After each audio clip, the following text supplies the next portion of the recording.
दिया। एक तगड़ा सा आदमी, बड़ा विशाल विकराल उसका स्वरूप, महाराज दिल्ली तक लोग कांपते हैं उसके नाम से।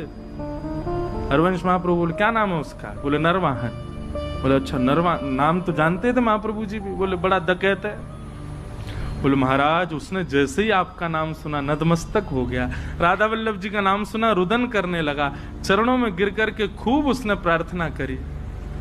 बस यही कह रहा था कि गुरुदेव भगवान स्वीकार कर लें, राधा वल्लभ जी स्वीकार कर लें। जैसे ये भावना उसकी सुनी महाप्रभु जी ने देखा तो राधा वल्लभ जी की ओर जैसे ही देखा तो राधा वल्लभ जी खड़े तो सीधे थे, देख यहीं रहे थे, बातों को ही सुनने थे।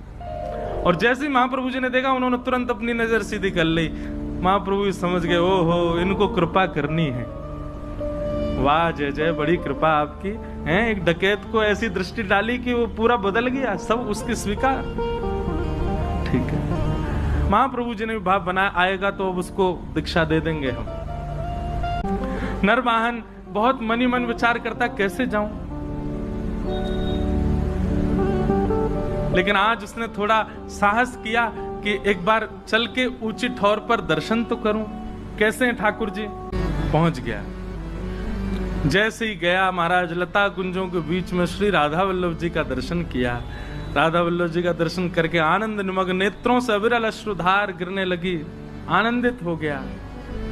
और जैसे ही हितरवंश महाप्रभु सामने आए, उनका दर्शन करके तो जो स्थिति हुई, कई लोगों के मन में आ सकती है भावना कि बताओ आप महाराज जी कथा में ऐसी बात बता रहे हैं, ठाकुर जी को देख करके तो केवल उसको कंपन होता है, आचार्य को देख करके तो वो पूरा ही ऐसे। बोले आप आचार्य प्रधान हैं,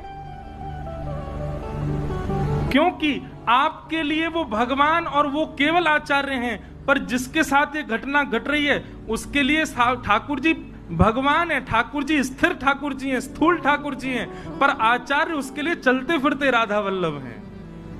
आचार्य उनके लिए चलते फिरते राधा मोहन है। आचार्य चरण उनके लिए चलते फिरते साक्षात श्री जी के स्वरूप हैं। इसलिए ऐसी स्थिति आचार्य को देख करके हो रही है।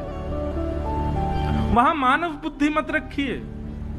हरवंश महाप्रभु आए, नरवाहन को देखा, देखते ही अपने हृदय से लगा लिया, हृदय से लगाया, हृदय से लगा करके और फिर राधा वल्लभ जी का दर्शन कराया। निहारो इनको, भाव से निहारो। क्या अनुभव हो रहा है नरवाहन? बोले बहुत सुखद अनुभव। बोले ही नहीं पा रहा नरवाहन। राधा वल्लभ जी के सन्मुख विराजमान करके नरवाहन को गुरु मंत्र प्रदान किया, निज मंत्र प्रदान करके उसको दीक्षा प्रदान कर